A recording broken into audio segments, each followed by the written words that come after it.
అందరికీ నమస్కారం. నా పేరు Neelima. I'm a chartered accountant. ఇవాల్టి ఈ వీడియోలో మనం అందరం ప్రోడక్ట్ ప్రైసింగ్ గురించి నేర్చుకుందాం. మనం ప్రోడక్ట్ని ప్రైస్ చేసే ముందు ఏమేమి మన ఇంపార్టెంట్ టర్మ్స్ అండ్ టర్మినాలజీస్ ఉంటాయి. ఒక ప్రోడక్ట్ని ప్రైస్ చేసే ముందు ఇంపార్టెంట్ టర్మ్స్, ఇంపార్టెంట్ ఫార్ములాస్, మనం ఒక ప్రోడక్ట్ని ఎలా ప్రైస్ డిటర్మైన్ చేస్తాము అనేది ఈ వీడియో ద్వారా మనం అందరం తెలుసుకుందాం.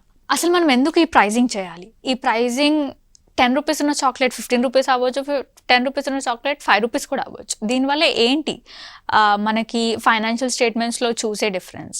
సో ఏదైనా మన బిజినెస్ని మెజర్ చేయాలంటే 2 ఇంపార్టెంట్ టర్మ్స్, రెవెన్యూ, ప్రాఫిట్. మన ప్రైస్ చేంజ్ అవుతున్న కొద్దీ మన రెవెన్యూ చేంజ్ అవుతుంది. ఆ రెవెన్యూ చేంజ్ అవుతున్నప్పుడు మన ప్రాఫిట్ చేంజ్ అవుతుంది. సో దట్ ఈస్ వేర్ మనం అమ్మే ప్రోడక్ట్స్కి ఒక కరెక్ట్ ప్రైస్ ఇవ్వడం అనేది చాలా ఇంపార్టెంట్.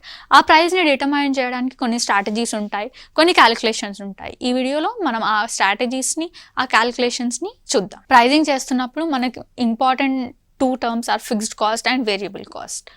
మనం ఎంత కాస్ట్ అయితే ఇన్కర్ చేస్తున్నామో డెఫినెట్గా ఆ కాస్ట్ని మనం రికవర్ చేయాలి. దానిపైన ఇంకొక ప్రాఫిట్ పర్సంటేజ్ అనేది యాడ్ చేసి అప్పుడు మనం అమ్ముతే కానీ మనం చేస్తున్న బిజినెస్లో లాభం అనేది రాదు. సో ఫిక్స్డ్ కాస్ట్ అనేవి మన బిజినెస్లో అవి మనం డెఫినెట్గా ఇన్కర్ అయ్యే expenses. Let's suppose rent, salaries, నా కాస్ట్ ఆఫ్ రా మెటీరియల్. ఇప్పుడు నేను ఒక ఫుడ్ ఇండస్ట్రీని నడుపుతున్నాను. నేను నా premises, let's suppose it's a dining business. So నేను ఆ టేబుల్స్ కానీ ఆ హాల్ రెంట్కి కానీ దట్ రెంట్ అది లేకపోతే నా బిజినెస్ అనేది రన్ అవ్వదు. So that's a fixed cost for me. Next నా వర్కర్స్కి నేను శాలరీ ఇవ్వాలి. That is also another fixed cost for me. ఆ వర్కర్స్కి శాలరీ ఇవ్వకపోతే నా బిజినెస్ అనేది it will never run. And నేను పర్చేస్ చేయాలి కొన్ని వెరీ ఇంపార్టెంట్ పర్చేసెస్, ఆ vegetables, ingredients, some essentials of food industry. అవి పర్చేస్ చేయకపోతే నేను నా బిజినెస్ కంటిన్యూ చేయలేదు. So they are called as fixed cost. Variable cost అనేది పర్ యూనిట్ వైజ్ డిఫర్ అవుతుంటుంది. Let's suppose shipping. నాదొక ఆన్లైన్ శారీ బిజినెస్ ఉంది, లేదా ఆన్లైన్ ఎనీథింగ్ గిఫ్ట్ బిజినెస్ ఉంది. ఇప్పుడు నా కస్టమర్ వచ్చి ఆర్డర్ చేశారు, కానీ నేను ఆ పర్టికులర్ ప్రోడక్ట్ని ఆ కస్టమర్కి డెలివర్ చేయాలి అంటే నేను షిప్పింగ్ ఛార్జెస్ అనేది ఇన్కర్ అవుతుంది. ఆ షిప్పింగ్ ఛార్జెస్ కస్టమర్ వైజ్గా డిఫర్ అవుతుంది. So that is called yes variable cost. This also cannot be avoided, but it depends on the customer. Fixed cost ఏంటంటే నేను డెఫినెట్గా ఇన్కర్ అయ్యే ఎక్స్పెన్సే అది. So that is all about the important terms of pricing. Coming to the product life cycle. మనం ఎప్పుడైనా సరే మనం ఇనీషియల్గా బిజినెస్ స్టార్ట్ చేస్తున్నప్పుడు దాన్ని ఇంట్రడక్షన్ స్టేజ్ అంటాం. ఆఫ్టర్ యూ ఇంట్రడ్యూస్, మనం ప్రోడక్ట్ని ఎప్పుడైతే ఇంట్రడ్యూస్ చేసిన తర్వాత మనం కస్టమర్ ట్రస్ట్ బిల్డ్ చేసుకొని, మనం కస్టమర్స్ని గ్యాదర్ చేసుకొని, పూల్ చేసుకొని మన రెవెన్యూస్ని జనరేట్ చేస్తున్నప్పుడు దాన్ని గ్రోత్ అంటాం. ఒకసారి గ్రోత్ వచ్చిన తర్వాత maturity is a state where ఇంకొంచెం సేల్స్ అవుతాయి, but at a rapid way. But మనకు తెలిసిపోతుంది, ఓకే నేను ఇంకొక కొత్త లైన్ ఆఫ్ ప్రోడక్ట్ని ఇంట్రడ్యూస్ చేయాలి. And coming to saturation is exhaust అయిపోయింది. ఇప్పుడు క్యాడ్బరీయే తిన్నాం మనం. డైరీ మిల్క్ అనేది we kept eating for 5 years or 10 years. After certain time, Cadbury company started introducing bubbly, fruit and nut, crunchy. So that's where it got saturated. అక్కడ dairy milk అనేది అందరు కస్టమర్స్కి ఆ టేస్ట్ అలవాటు అయిపోయింది. వాళ్ళు కొత్తదనాన్ని కోరుకున్నారు. సో అది సాచురేషన్ పాయింట్. Then decline. ఒకవేళ మనం ఆ టైంలో మన కస్టమర్స్ని రికగ్నైజ్ చేసి వాళ్ళకంటూ ఆ టేస్ట్ అడాప్ట్ అయిపోయారు, వాళ్ళు కొత్తదనాన్ని కోరుకుంటున్నారు, కానీ మనం ఆ కొత్తదనాన్ని ఇవ్వలేకపోయినప్పుడు మన బిజినెస్ ఆటోమేటిక్గా డిక్లైన్ అవుతుంది. సో ఈ సాచురేషన్ పాయింట్లో మనం ఎప్పుడైనా సరే ఇంకో కొత్త ప్రోడక్ట్ని తీసుకురావడం, లేదా ఎగ్జిస్టింగ్ ప్రోడక్ట్ని ఇంకేదైనా మోడిఫికేషన్ చేయడం అనేది చాలా important. And then revival is where మనం ఇక్కడ మనం ఆ ప్లానింగ్ స్టార్ట్ చేసినప్పుడు we can skip this decline stage and revival స్టేజ్కి ఆటోమేటిక్గా వచ్చేస్తుంది మన product. The best example is Cadbury. ఆ క్యాడ్బరీ సిల్క్ ఎప్పుడైతే ఆఫ్టర్ 5-10 years అందరికీ ఆ టేస్ట్ అలవాటు అయినప్పుడు it introduce other products like fruit and nut, caramel, Bubbly. So that's where it again ఇప్పటికీ కూడా after 15 years 20 years every once go to chocolate is that. So that's how ఆ business legacy అనేది continue అవుతుంది. So మన product ఎక్కడుంది, ఏ స్టేజ్లో ఉంది, ఏ స్టేజ్లో ఉంటే నేను ఏ ప్రైజింగ్ వాడాలి, ఏ స్ట్రాటజీ వాడాలి అనేది చాలా ఇంపార్టెంట్. మన స్ట్రాటజీ ప్రకారంగా మన ప్రైజింగ్ అనేది చేంజ్ అవుతుంది. యూజువల్గా ఇంట్రడక్షన్ స్టేజ్లో ఉన్నప్పుడు మనం లో ప్రైజెస్ పెట్టుకొని మన కస్టమర్స్ని అట్రాక్ట్ చేయవచ్చు. Best example Jio.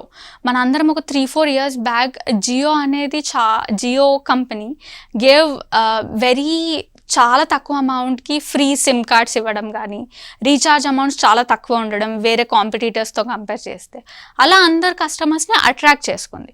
సో ఒకసారి ఇంట్రడక్షన్ స్టేజ్లో ప్రైస్ తక్కువ పెట్టినప్పుడు దెన్ అది గ్రోత్ స్టేజ్లోకి మూవ్ అయింది. గ్రోత్ స్టేజ్లోకి మూవ్ అయిపోయినప్పుడు ఏమైంది, వాళ్ళు కొంచెం ప్రైజెస్ ఎక్కువ పెట్టారు. అంటే కాంపిటీటర్స్ కన్నా ఎక్కువ పెట్టినా కూడా కస్టమర్స్ ఆ జియో ప్రోడక్ట్నే కొనడం, ఆ యూస్ చేయడం అనేది స్టార్ట్ చేశారు. So that is how customer retention అనేది అవుతుంది ఈ గ్రోత్ స్టేజ్లో. దాని తర్వాత మెచ్యూరిటీ స్టేజ్లో మనం అబ్జర్వ్ చేస్తే అనుకున్న దానికన్నా ఇంకా చాలా ఎక్కువగా పెరిగాయి. ఎవ్రీ ఇయర్ ప్రైస్ రివిజన్స్ అవుతూనే ఉన్నాయి. అది మెచ్యూర్ అవుతుంది. The business has come into a maturity stage. And then saturation is where new products maybe 3 years plan కాస్త 1 year ప్లాన్ అవ్వడం, ఇంకా extra top up of internet charges ఇవ్వడం, అలాంటి different combos రావడం వల్ల people are still using Jio as their network. So that's how the business cycle goes on. So మనం ఎప్పుడైతే మన బిజినెస్ని లాంగ్ టర్మ్లో ప్లాన్ చేస్తున్నప్పుడు ఈ స్టేజ్ని గో త్రూ అవ్వడం very important. But most of the business try giving up at the introduction stage. Any business to sustain in long term it will minimum take 5 to 6 years of time. So అందరం will have to be patient while doing business and see the business pass through all these stages. నా ఈ product life సైకిల్ని ప్రకారంగా మనం ఎలాంటి different pricing strategies అనేది adapt చేసుకోవాలో మనం చూద్దాం. ఇక్కడున్న ప్రైజింగ్ స్ట్రాటజీస్ ఇవే అని కాదు, there are many other pricing strategies. But on a basic level these are the go-to pricing strategies for most of the businesses. For 60 to 70% of the business ఈ pricing strategies పైన run అవుతాయి. First one is cost plus margin. ఈ cost plus margin అనేది mostly trading business. ఇంత కాస్ట్కి మనం తీసుకుంటాము, దానిపైన మనం ఒక 10% 15% మార్జిన్, అంత ప్రాఫిట్ మనకు కావాలనుకుంటాం.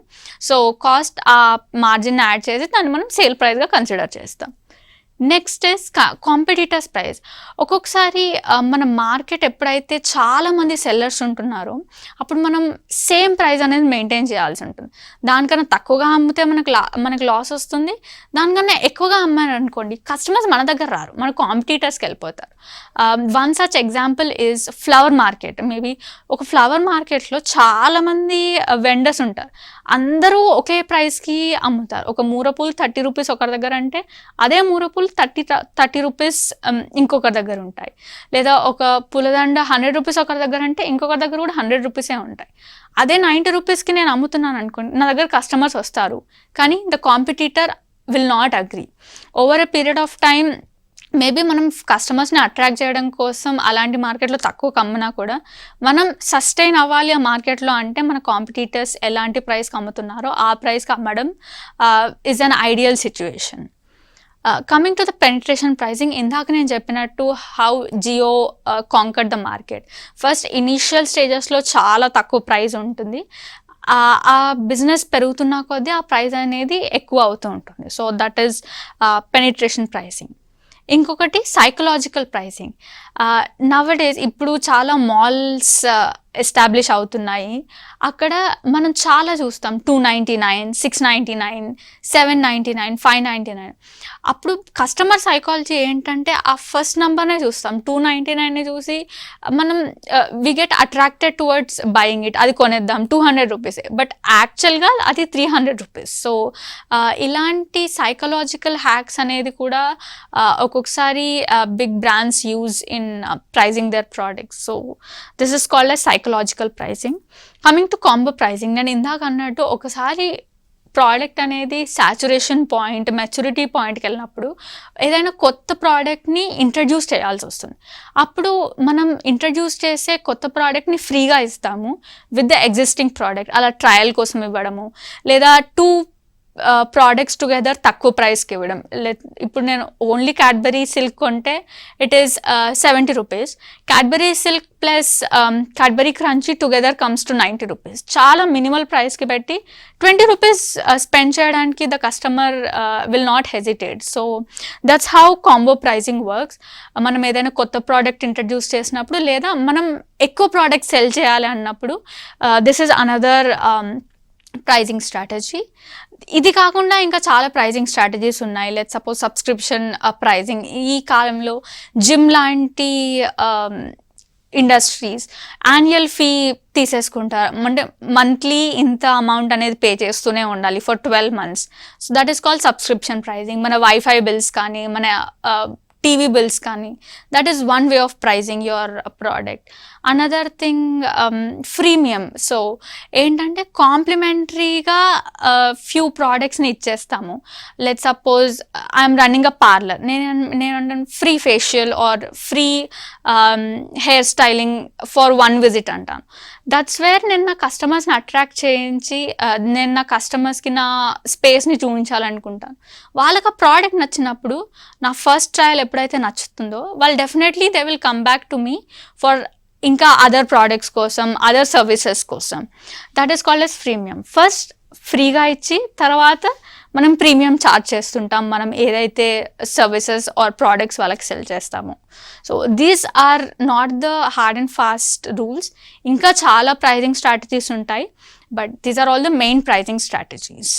ప్రైజింగ్ అనేది మనకి ఇఫ్ మనం ఇండస్ట్రీ వైజ్గా చూస్తే 2 industries, one is product industry, one is service industry. మనం ప్రోడక్ట్స్ ఎప్పుడైతే సెల్ చేస్తున్నామో అప్పుడు మనకు ప్రైజింగ్ డిటర్మైన్ చేయడం కొంచెం చాలా ఫార్ములాస్ యూస్ చేయాల్సి వస్తుంది. ఎందుకంటే we will have many expenses. మన ఓవర్ హెడ్స్ కానీ, మన ఫిక్స్డ్ కాస్ట్ కానీ, మన అడ్వర్టైజ్మెంట్ ఎక్స్పెన్సెస్, వేరియబుల్ ఎక్స్పెన్సెస్, అవన్నీ చాలా ఎక్స్పెన్సెస్ ఉంటాయి. సో అక్కడ మనం ఫార్ములాస్ యూస్ చేయడం, ఏ ఎక్స్పెన్సెస్ని కన్సిడర్ చేయాలి, ఏ ఎక్స్పెన్సెస్ని కన్సిడర్ చేయొద్దు అనేది క్రిటికల్గా అనలైజ్ చేసి అప్పుడు మనం ప్రైజింగ్ డెసిషన్స్కి రావాలి. బట్ కమింగ్ టు సర్వీస్ ఇండస్ట్రీలో the main person who is giving the service, వాళ్ళ టాలెంట్ అనేది ఇట్ బికమ్స్ ద ప్రైజ్. మనం ఏదైనా ప్రొఫెషనల్ సర్వీస్ తీసుకున్నప్పుడు you go to a chartered accountant, lawyer are the doctor, you go, అది fixed price ఉంటుంది. వాళ్ళకి పెద్ద కాస్టింగ్ అక్కర ఉండదు. ప్రైజింగ్ నేను ఎంత, ఏ కాస్ట్ తీసుకోవాలి, ఏ కాస్ట్ తీసుకోవద్దు అనే అనాలిసిస్, క్రిటికల్ థింకింగ్ అవసరం ఉండదు అక్కడ. So the difference between product and service is very easy. It depends on the person who is giving the service. ఆ పర్సన్కి ఉన్న కేపబిలిటీ బట్టి ఆ ప్రైస్ అనేది డిటర్మైన్ అవుతుంది. కానీ మనం ఎప్పుడైతే ప్రోడక్ట్ని సెల్ చేద్దాం అనుకుంటున్నామో, మన ఫిక్స్డ్ కాస్ట్ ఎంత, మన వేరియబుల్ కాస్ట్ ఎంత, అవన్నీ చాలా క్రిటికల్గా అనలైజ్ చేసి అప్పుడే మనం ప్రైజింగ్ డెసిషన్స్ అనేది తీసుకోవాలి. మనం ఈ వీడియో ద్వారా ప్రైజింగ్ ఎలా చేయాలో నేర్చుకున్నాం. కానీ ఆ ప్రైజింగ్ అనేది ఎప్పుడూ ఒకేలాగా ఉండాలి అని రూల్ లేదు. మనం వేరియస్ ఫ్యాక్టర్స్ ప్రకారంగా మన ప్రైజింగ్ అనేది చేంజ్ అవుతూ ఉంటుంది. One such factor is demand and supply. మనం డిమాండ్ అండ్ సప్లై అని అనలైజ్ చేస్తూ, మన డిమాండ్ ఎక్కువగా ఉందా, సప్లై ఎక్కువగా ఉందా, డిమాండ్ ఎక్కువ ఉన్నప్పుడు సప్లై తక్కువగా ఉందా, అలాంటి ఫ్యాక్టర్స్ని అనలైజ్ చేస్తూ మన ప్రైస్ అనేది పెంచాలా, తక్కువ చేసుకోవాలా అనేది మనం అనలైజ్ చేయాలి. సో ప్రైస్ రివిజన్స్ అనేది చేస్తూ ఉండాలి based on the market condition. Sometimes political situation also, and ఆ పొలిటికల్ సిచ్యువేషన్ వల్ల పాలసీస్ చేంజ్ అవ్వడం, ట్యాక్సెస్ చేంజ్ అవ్వడం. ఇప్పుడు రీసెంట్ టైంలో జిఎస్టీ రేట్స్ కొన్ని కట్ అయిపోయాయి. సో దానివల్ల ప్రైజెస్ ఆఫ్ ద ప్రోడక్ట్స్ అనేది తక్కువ అయ్యాయి. Sometimes based on the political situation, the national policies and changes in the tax reform, అలా కూడా మనం ప్రైజెస్ ఎక్కువ అవ్వడం, తక్కువ అవ్వడం అవుతాయి. ఆ ప్రైజెస్ ఎక్కువ తక్కువ అవ్వడం వల్ల మన రెవెన్యూ ప్రాఫిటబిలిటీ అనేది కూడా పెరగొచ్చు, తగ్గొచ్చు. సో ఇక్కడ అగైన్ ప్రైస్ రివిజన్స్ అనేది ఇంపార్టెంట్. సమ్టైమ్స్ కస్టమర్ బిహేవియర్, ఒక్కొక్కసారి మనం డిజైన్ చేసిన ప్రోడక్ట్ మనం ఒక మిడిల్ క్లాస్ కస్టమర్కి అమ్మినప్పుడు మనం పెద్దగా ఛార్జ్ చేయలేం. బట్ అదే product if upper middle class or rich class person దాన్ని కొనాలి అన్నప్పుడు ఇంట్రెస్ట్ చూపిస్తున్నప్పుడు మనం ప్రైస్ని ఆటోమేటిక్గా ఇంక్రీజ్ చేయవచ్చు, వాళ్ళకు ప్రీమియం ప్రైస్కి సెల్ చేయవచ్చు. So the customer willingness, customer ఎంత డబ్బులు పెడుతున్నారు అనేది కూడా మనం చూసి మనం ఏ ఏరియాలో సెల్ చేస్తున్నాం, ఎలాంటి కస్టమర్కి సెల్ చేస్తున్నాం అనే దాన్ని బట్టి కూడా మన ప్రైజెస్ అనేది వేరీ అవుతాయి. వన్ సింపుల్ ఎగ్జాంపుల్, ఇప్పుడు మనం జనరల్ బజార్లో చూస్తే క్లాతింగ్ ఏదైనా సరే మనం కొనే యాక్సెసరీస్ ఆ రేట్ డిఫరెంట్గా ఉంటుంది. కానీ మనం Jubilee Hills, Banjara Hills, Hitech City, Rayadurg అలాంటి హై క్లాస్ ఏరియాస్ వెళ్ళినప్పుడు అక్కడ ప్రైజింగ్ డిఫరెంట్గా ఉంటుంది. So based on the overheads, based on the customer willingness, based on the customer behaviour కూడా మనం మన ప్రైస్ అనేది చేంజ్ చేసుకుంటాము. సో త్రూ దిస్ వీడియో మనం ఒక ఫుడ్ ఐటమ్ని ఎలా ప్రైస్ చేయాలో అది నేర్చుకున్నాం. మనం ఎప్పుడెప్పుడు ప్రైస్ రివైజ్ చేయాలి అది కూడా తెలుసుకున్నాం. మన ప్రోడక్ట్ లైఫ్ సైకిల్ ఎలా ఉంటుంది, ఆ ప్రోడక్ట్ లైఫ్ సైకిల్లో మనం ఎలాంటి ప్రైజింగ్ స్ట్రాటజీస్ వాడాలి అనేది కూడా మనం ఈ వీడియో ద్వారా తెలుసుకున్నాం. I hope this video conveyed knowledge. And మీరు మీ ప్రోడక్ట్ని అమ్మాలనుకున్నప్పుడు, మీరు ప్రైజింగ్ చేయాలనుకుంటున్నప్పుడు ఈ అన్ని ఫ్యాక్టర్స్ని మైండ్లో పెట్టుకొని, ఈ అన్ని టర్మినాలజీస్ని గుర్తుపెట్టుకొని అప్పుడు ప్రైజింగ్ చేయడం వల్ల మీకు ఒక ఎఫెక్టివ్ ప్రైస్ అనేది ఉంటుంది. ఆ ప్రైస్ వల్ల మీ రెవెన్యూ, మీ ప్రాఫిటబిలిటీ అనేది చాలా ఎవిడెంట్గా మీ కస్టమర్స్కి, మీ ఇన్వెస్టర్స్కి కూడా కనిపిస్తుంది. Thank you. మనం ఇందాక డిస్కస్ చేస్తున్నట్టు ప్రైజింగ్ అనేవి ఫిక్స్డ్ కాస్ట్, వేరియబుల్ కాస్ట్, ఆ కాస్ట్ అనేవి చాలా ఇంపార్టెంట్ టర్మినాలజీస్. మనం ఇప్పుడు ఒక ఎగ్జాంపుల్ ద్వారా ఫుడ్ ఇండస్ట్రీలో ఐటమ్స్ని ఎలా ప్రైస్ చేయాలనేది నేర్చుకుందాం. మనం ఒక ఫుడ్ ఇండస్ట్రీని చూస్తే దాంట్లో మనకు చాలా ఎక్స్పెన్సెస్ ఉంటాయి.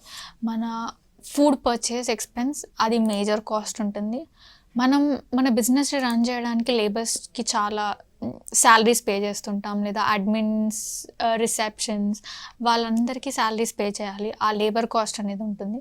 అది కాకుండా కొన్ని ఓవర్ హెడ్స్, ప్యాకేజింగ్ అని, అడ్వర్టైజ్మెంట్స్ అని, అదర్ ఓవర్ హెడ్స్ కూడా ఉంటాయి. సో ఈ 3 ఫ్యాక్టర్స్ని మనం కన్సిడర్ చేస్తూ మనం ఎలా ప్రైస్ చేయాలనేది నేర్చుకుందాం ఈ వీడియో ద్వారా. ఇప్పుడు మనం ఒక సింపుల్ ఫుడ్ ఐటమ్ పిజ్జాని ఎగ్జాంపుల్గా తీసుకుందాం. ఇప్పుడు మనం ఈ పిజ్జా అమ్మాలి అంటే దానికి కావాల్సిన ఫుడ్ కాస్ట్ ఎంత, దానికి ప్రిపేర్ చేయడంలో ఇన్వాల్వ్ అయిన లేబర్ కాస్ట్ ఎంత, అది ప్రిపేర్ అయిన తర్వాత దాన్ని అమ్మడానికి అయిన ఖర్చు ఎంత, అవన్నీ చూస్తూ ఆ పిజ్జా ప్రైస్ అనేది, పర్ పిజ్జా ప్రైస్ అనేది డిటర్మైన్ చేద్దాం. ఓకే, ఇక్కడ ఇప్పుడు మనం చూస్తున్న నంబర్స్ అనేది ఎగ్జాంపుల్ పర్పస్ కోసమే. బట్ ఇన్ రియల్ లైఫ్ ఈ నంబర్స్ అనేది వేరీ అవుతూ ఉంటాయి. ఇంగ్రీడియంట్స్ అనేది వేరీ అవుతుంటాయి ప్రతి ప్రోడక్ట్కి. సో ఇప్పుడు మనం పిజ్జా అమ్మాలంటే దానికి కావాల్సిన baking items or ingredients, flour and wheat, let suppose నేను ఒక 3 kgs ఫ్లోర్ తీసుకున్నాను, దానికి ఒక 500 రూపీస్ ఖర్చు చేశాను. నేను చీజ్ తీసుకున్నాను, 250 grams చీజ్ తీసుకున్నాను, దానికి ఒక 400 రూపీస్ కాస్ట్ అయింది. నేను బటర్ తీసుకున్నాను, అది కూడా 250 grams, దానికి 350 రూపీస్ అయింది. పిజ్జా పైన టాపింగ్స్ అన్ని వెజిటేబుల్స్ కలిపి ఒక 1 kg, the cost is 300 rupees. Oil తీసుకున్నాను బేకింగ్కి 1 లీటర్ 200 రూపీస్. షుగర్ తీసుకున్నాను 1 kg, that is 120 rupees. So ఇలా మనం ఏ ఇంగ్రీడియంట్స్ అవసరమో, ఎంత క్వాంటిటీ తీసుకున్నాం, దాని కాస్ట్ ఆఫ్ పర్చేస్ ఎంత, అలా లిస్ట్ చేసుకున్నప్పుడు మనకు టోటల్ కాస్ట్ అనేది వస్తుంది. సో మనం ప్రిపేర్ చేసిన తర్వాత మనకు తెలుసు ఇంత క్వాంటిటీతో నేను 10 పిజ్జాస్ అనేది చేయగలుగుతున్నాను. ఇది just example. In real life numbers can vary. So ఈ టోటల్ కాస్ట్ అనేది ఇన్కర్ చేశాను ఈ 10 పిజ్జాస్ ప్రొడ్యూస్ చేయడానికి. సో కాస్ట్ పర్ యూనిట్ ఏమవుతుంది అప్పుడు అంటే, the total cost divided by number of units expected. నేను ఎన్ని పిజ్జాస్ని చేయగలిగాను ఈ క్వాంటిటీతో, అప్పుడు ఒక్క పిజ్జా కాస్ట్ ఎంత అయింది. ఇది జస్ట్ కాస్ట్ మాత్రమే. సో 187 రూపీస్ అనేది నా పిజ్జా కాస్ట్. అంటే ఆ ఇంగ్రీడియంట్స్ అన్నీ కొని చేసినందుకు ఒక పిజ్జాకి 187 రూపీస్ అయింది. నా యూజువల్గా ఒక ఫుడ్ ఇండస్ట్రీలో 30% of the cost is allocated for cost of the food అంటే మనం పర్చేసెస్ మన ఇంగ్రీడియంట్స్కి 30%, 25% మార్జిన్లో మనం మన రా మెటీరియల్ పర్చేస్కి మనం స్పెండ్ చేయగలుగుతాం. దాని తర్వాత దిస్ లేబర్ అండ్ ఓవర్ హెడ్స్ అనేది it should cover the 60%. So మీరున్న బిజినెస్ ప్రకారం ఇట్ కెన్ వేరీ. నేను నా లేబర్ కాస్ట్ జస్ట్ 27% తీసుకుంటున్నాను. అదర్ కాస్ట్ ఇంకా అడ్వర్టైజ్మెంట్స్ కానీ అడ్మిన్ ఎక్స్పెన్సెస్ కానీ డెలివరీస్ కానీ వాటన్నిటికీ పే చేయడానికి నేను 33% తీసుకుంటున్నాను. సో దిస్ టుగెదర్ నేను 60% తీసుకుంటున్నాను. కాస్ట్ ఆఫ్ ఫుడ్ అనేది 90%. Profit margin minimum is 10%. మనం ఇది వేరీ కూడా అవ్వచ్చు. మినిమం 10% ఉండాలి కాబట్టి నేను ఇలా 10% అనేది తీసుకున్నాను. సో ఫస్ట్ ఇంపార్టెంట్ మనం కాస్ట్ ఆఫ్ ఫుడ్. ఈ కాస్ట్ ఆఫ్ ఫుడ్ని మనం ఇలా అరైవ్ అయ్యాం. పర్ యూనిట్కి ఎంత కాస్ట్ అవుతుంది అనేది ఇక్కడ మనకు వచ్చింది.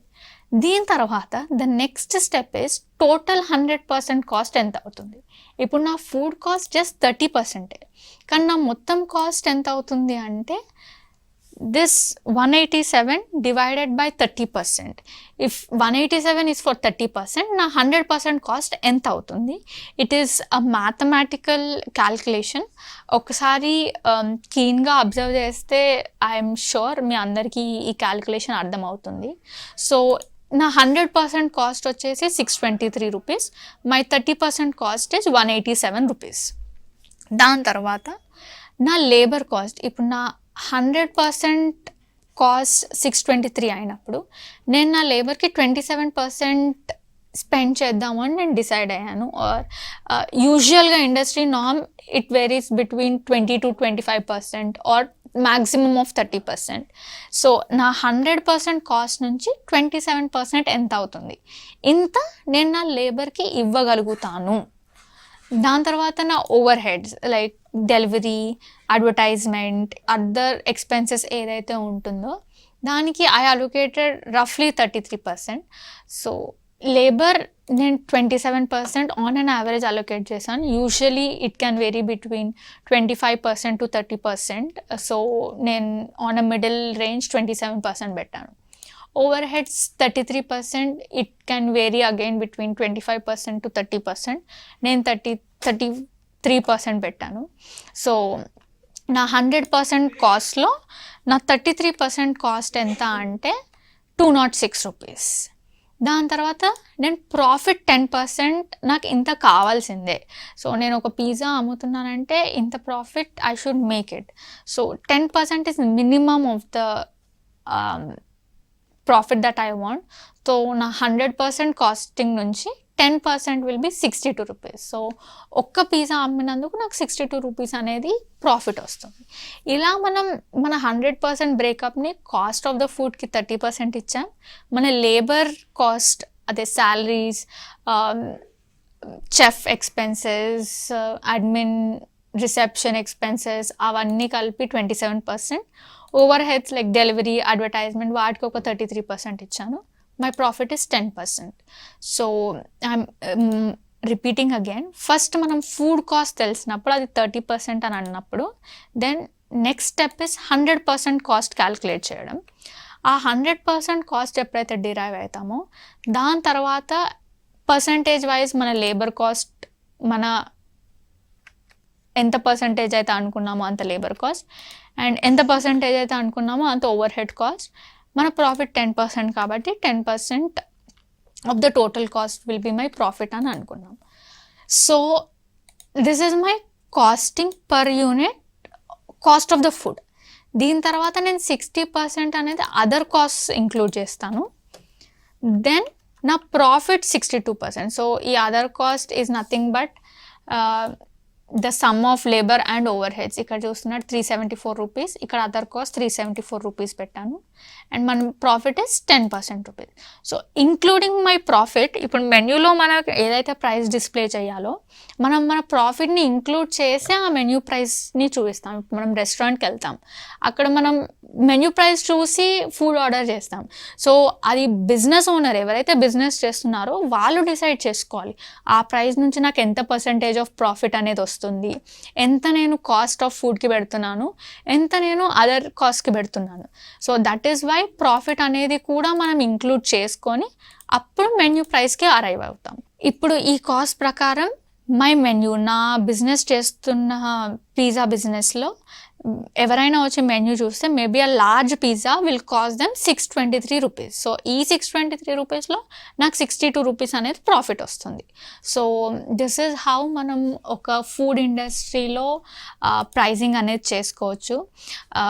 ఇది కొంచెం టెక్నికల్ టాపిక్, మళ్ళీ వీడియోని రిపీట్ చేస్తూ మేబీ ఈచ్ స్టెప్ నేను ఏదైతే ఇలా ingredient wise, quantity wise, purchase wise వేసానో మీరు కూడా ఒక ఎక్సెల్ తీసుకొని అలా కాస్ట్ ఆఫ్ ఫుడ్ క్యాలిక్యులేట్ చేసి ఇక్కడ ఉన్న ఫార్ములాస్ నేను చూపిస్తున్నట్టు ఆ ఫార్ములాస్ని సేమ్ మీరు వేస్తే మీకు 100% కాస్ట్ ఎంత వస్తుంది.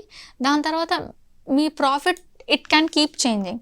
ఇప్పుడు నేను 20% ప్రాఫిట్ గెయిన్ చేయాలి అనుకుంటున్నాను, అది ఎప్పుడవుతుంది? నా లేబర్ కాస్ట్ తగ్గినప్పుడు, నా ఓవర్ హెడ్స్ తగ్గినప్పుడు. సో నా లేబర్ కాస్ట్ నేను 22% తక్కువ చేస్తాను, నా ఓవర్ హెడ్స్ 28% చేస్తాను. సో అట్ ద ఎండ్ ఇది నా 100% అవుతుంది, అప్పుడు నా ప్రాఫిట్ ఇంక్రీజ్ అవుతుంది. So my profit will be 25 rupees.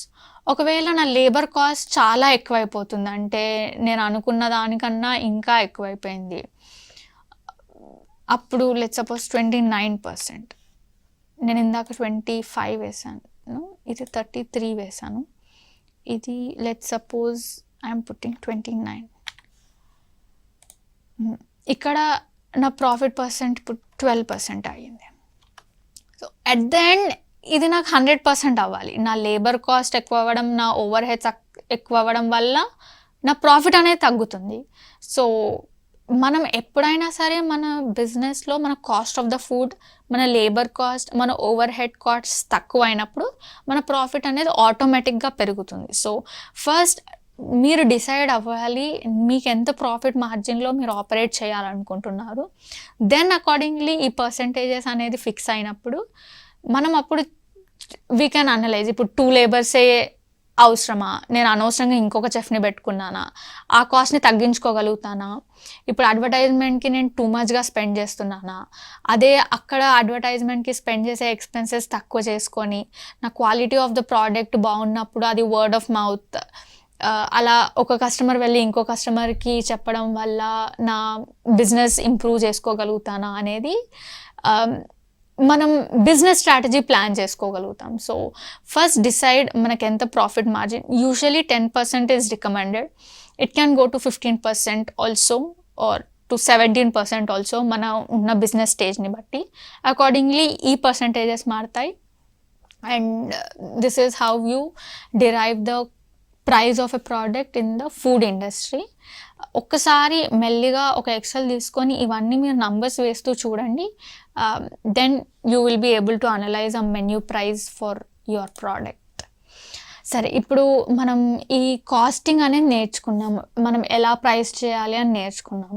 ఇంకొక important concept, cost price determine చేసిన తర్వాత the next concept is break even point. అంటే బ్రేక్ ఈవెన్ అనాలిసిస్ అంటే మన రెవెన్యూస్ ఇంకా మన ఎక్స్పెన్సెస్ ఎప్పుడైతే సేమ్ ఉంటాయో దాన్ని బ్రేక్ ఈవెన్ అనాలిసిస్ అంటాం. అంటే నేను ఎంత సేల్ చేయాలి సో దట్ నేను ఇన్కర్ అయ్యే ఎక్స్పెన్సెస్ అన్నీ కవర్ చేస్తాను. ఇది ఒక టెక్నికల్ ఫార్ములా. మీరు సేమ్ నేను వేసినట్టుగా ఒక్కొక్క స్టెప్ బై స్టెప్ వేస్తూ వెళ్తే మీకే తెలిసిపోతుంది మీరు ఎన్ని యూనిట్స్ సెల్ చేయాల్సి వస్తుంది అనేది. It is a situation of no profit no loss. నాకు ఇక్కడ ప్రాఫిట్ రావట్లేదు, ఇక్కడ లాస్ రావట్లేదు, నేను ఏదైతే డబ్బులు ఖర్చు పెడుతున్నానో ఆ డబ్బులు నాకు వస్తున్నాయి. సో ఇప్పుడు ఒక ఎగ్జాంపుల్ తీసుకుందాము. లెట్స్ సపోజ్ నేను ఒక శారీ సెల్ చేస్తున్నాను, దానికి 3000 రూపీస్ ఆన్ అన్ యావరేజ్. చాలా టైప్స్ ఆఫ్ శారీస్ ఉండొచ్చు, చాలా ప్రైజెస్ ఉండొచ్చు. యావరేజ్గా 3000 ఒక శారీ ఉంది, లేదా 2000 ఒక sari, what ever me business sales ప్రకారం యావరేజ్ సేల్ ప్రైస్ వేసుకోవచ్చు. దాని తర్వాత ఇప్పుడు నేను ఈ ఫిక్స్డ్ ఎక్స్పెన్సెస్ అనేది ఎలా అయినా ఇన్కర్ అవ్వాలి. నా రెంట్ వచ్చేసి 30,000 రూపీస్, నా శాలరీస్ 15,000, నా పర్చేసెస్ 15,000. పర్చేసెస్ అంటే ఇప్పుడు నేను ఈ శాలరీ ట్రేడింగ్ బిజినెసే అనుకోండి, ఒకరి దగ్గర నుంచి తీసుకొని అమ్మడానికి ఇంత minimum of purchases every month చేస్తూనే ఉంటాను. సో ఇది నా total fixed cost. 60,000 came to the total fixed cost of my business. దాని తర్వాత వేరియబుల్ కాస్ట్ అంటే నేను చెప్పినట్టుగా ఇంతకుముందు వీడియోలో వేరియబుల్ కాస్ట్ అనేది పర్ యూనిట్ వైజ్ ఉంటుంది. ఇప్పుడు నాకు ఒక ఆర్డర్ వచ్చింది, ఆన్లైన్ శాలరీ సెల్ చేస్తున్నాను నేను. ఆన్ అన్ యావరేజ్ నా షిప్పింగ్ ఛార్జెస్ అనేది 800 రూపీస్ అవుతున్నాయి. నేను maybe I'm telling the customer, ఇనీషియల్గా కస్టమర్స్ని అట్రాక్ట్ చేసుకోవడానికి ఫ్రీ షిప్పింగ్ అని చెప్తున్నాను. సో వాళ్ళు ఓన్లీ శారీ కాస్టే నాకు పే చేస్తారు. సో ఇది అనేది వేరియబుల్ కాస్ట్. ఇది నేను బేర్ చేస్తున్న ఎక్స్పెండిచర్. సో యావరేజ్గా ఒక సిటీ నుంచి ఒక సిటీకి లేదా చాలా దూరం నుంచి ఆర్డర్స్ వస్తున్నాయి. It is just hypothetical number, మీ బిజినెస్లో ఈ నంబర్ వేరీ అవ్వచ్చు. సో ఈ వేరియబుల్ కాస్ట్ అనేది వేసాం. నౌ మనం ఈ కాంట్రిబ్యూషన్ అనేది చూస్తే this is a formula. Contribution is equals to the sale price minus the variable cost. అంటే నా సేల్ ప్రైస్లో నుంచి నా వేరియబుల్ కాస్ట్ని తీసేస్తే ఇంకా ఎంత అమౌంట్ మిగులుతుంది, or this much amount of expense నేను రికవర్ చేయాలి, ఇంత అమౌంట్ ఆఫ్ ఫిక్స్డ్ ఎక్స్పెన్స్ నేను రికవర్ చేయాల్సిందే నా బిజినెస్ రన్ అవ్వడానికి, నా ఎక్స్పెన్సెస్ రన్ అవ్వడానికి. So it is a formula where contribution is equals to the sale price minus variable cost per unit. So now the next step after contribution calculate చేసిన తర్వాత break even units అంటే నేను ఎన్ని units అమ్మాలి so that I will be able to recover my fixed cost and the variable cost. So ఇది ఇంకొక చిన్న formula where break even units is equals to the total fixed cost divided by the contribution per unit. అంటే నా fixed కాస్ట్ని cover చేయడానికి ఇంకా నా variable కాస్ట్ని cover చేయడానికి నేను ఇప్పుడు 50 యూనిట్స్ అనేది సెల్ చేయాలి. నా ఈ 50 యూనిట్స్ అనేది కరెక్టా రాంగా, హౌ డు ఐ రీచెక్, అసలు ఈ ఫార్ములా నిజంగానే వర్క్ అవుతుందా లేదా, ఇట్స్ జస్ట్ అ రీచెక్. ఇప్పుడు నేను సేల్ యూనిట్ 50 యూనిట్స్ ఇందాక క్యాల్కులేట్ చేసినట్టుగా బ్రేక్ ఈవెన్ యూనిట్స్ నుంచి తీసుకున్నాను. దాని తర్వాత సెల్లింగ్ ప్రైస్ 3,000 రూపీస్ ఇందాక మాట్లాడినట్టు. సో ఇప్పుడు నా టోటల్ సేల్స్ ఎంత అయింది, 1,50,000 రూపీస్ అనేది నేను సేల్స్ రెవెన్యూ జనరేట్ చేశాను. ఈ రెవెన్యూతో నేను జనరేట్ చేసిన రెవెన్యూతో నా కాస్ట్ కవర్ అయ్యాయా లేదా. ఇప్పుడు మన ఫిక్స్డ్ కాస్ట్ 60,000 అని అనుకున్నాం.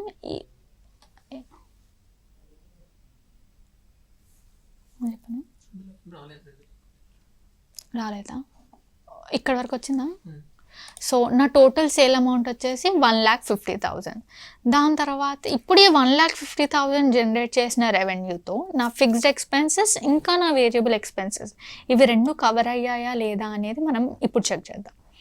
ఇప్పుడు ఇందాక చూసినట్టు మన ఫిక్స్డ్ కాస్ట్ అనేది 60,000. ఇప్పుడు నా వేరియబుల్ కాస్ట్ అనేది 1,800 రూపీస్ పర్ యూనిట్. అలా నేను ఎన్ని యూనిట్స్ సేల్ చేశాను, 50 యూనిట్స్ సేల్ చేశాను. So then variable cost per unit into 50 units of break even, that is coming to 90,000. ఇప్పుడు నేను ఇవి రెండు యాడ్ చేసి చూస్తే 1,50,000, ఇవి రెండు యాడ్ చేసి చూస్తే 1,50,000. So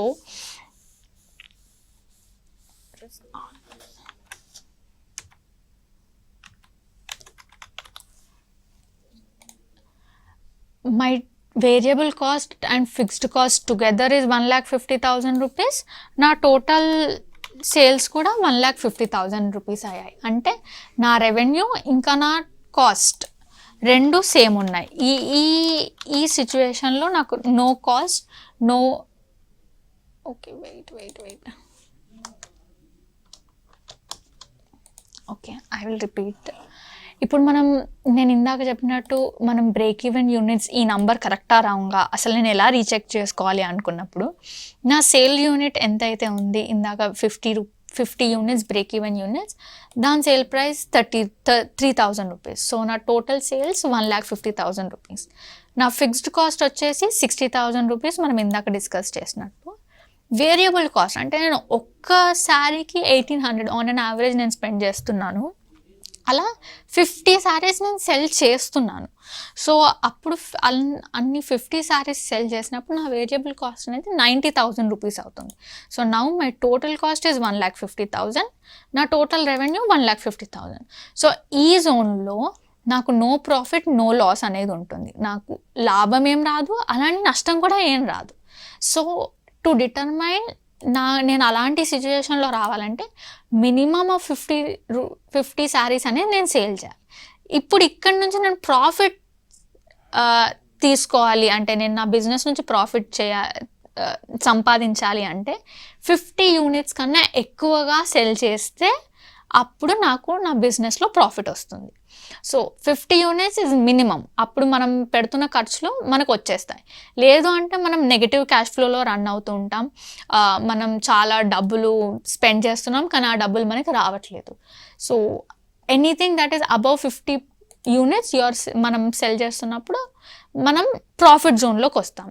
it is very important మనం బ్రేక్ ఈవెన్ యూనిట్స్ క్యాల్కులేట్ చేయడానికి. ఈ నంబర్ అనాలిసిస్ వల్లనే మన బిజినెస్ ఐడియా అనేది వస్తుంది.